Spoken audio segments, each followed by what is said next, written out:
राधा रानी ने ऐसा कौन सा पाप किया था कि वो श्री कृष्ण के साथ शादी नहीं कर पाई?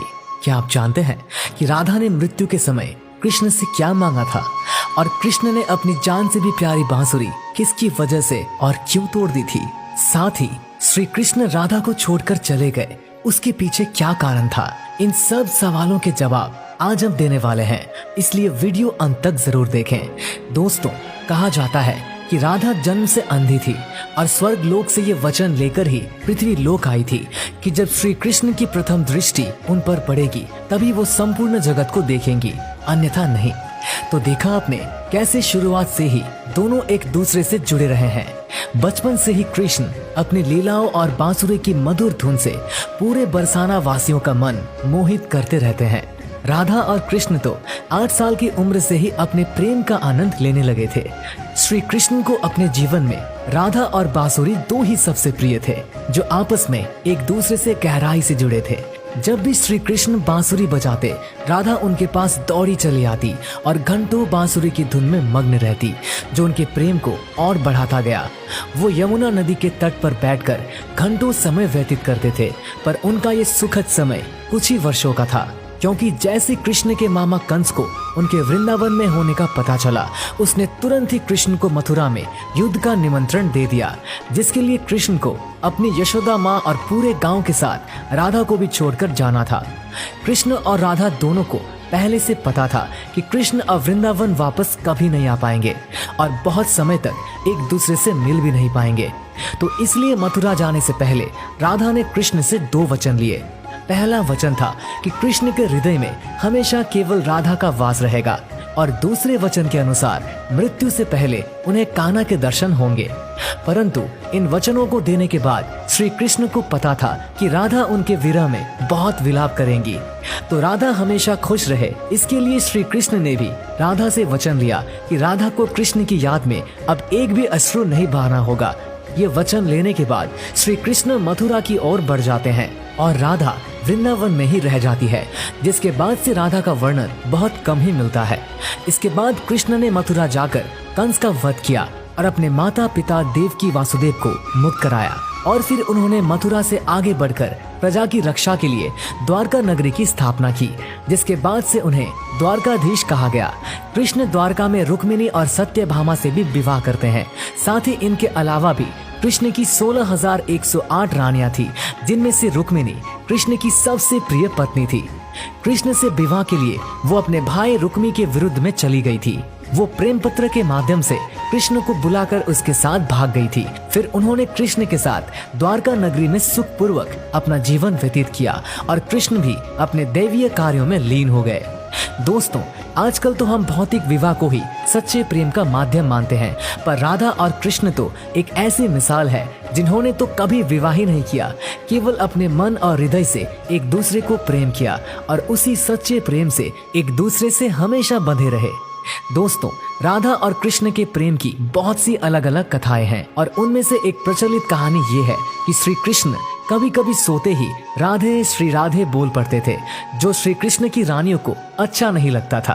तो एक बार रुक्मिणी ने श्री कृष्ण से कहा कि हे प्रभु, प्रेम तो हम सब भी आपसे करते हैं, पर ऐसा राधा जी में क्या है जो आप सोते हुए भी उन्हें याद करते हैं?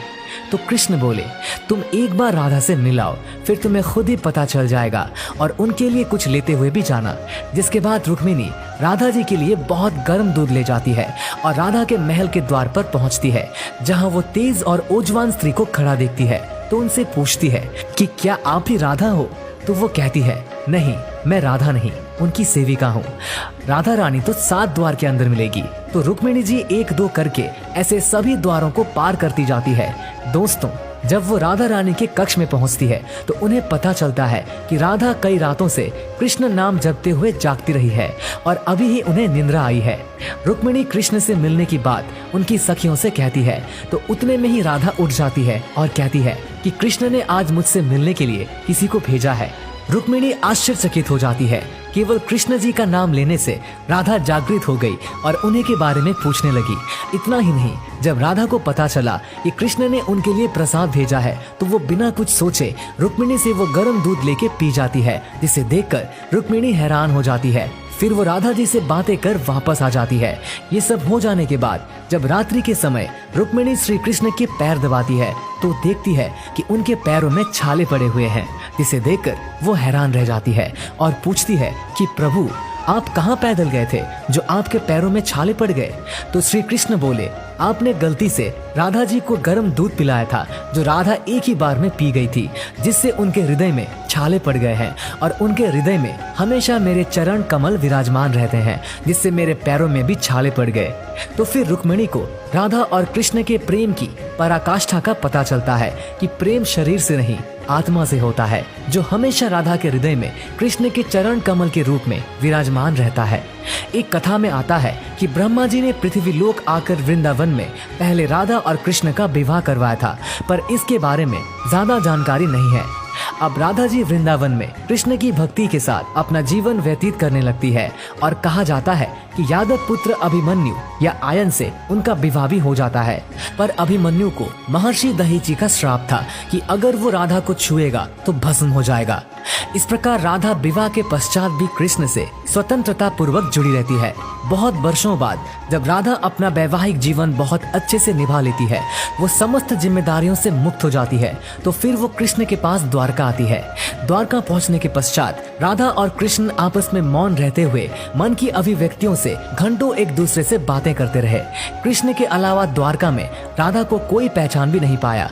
फिर राधा कृष्ण के महल में निवास करने लगी और कृष्ण ने भी उन्हें महल में देवी के रूप में नियुक्त किया, जिससे राधा महल में काम करने के साथ साथ समय मिलने पर कृष्ण की भक्ति और उनसे प्रेम पूर्वक बातें कर सकती थी।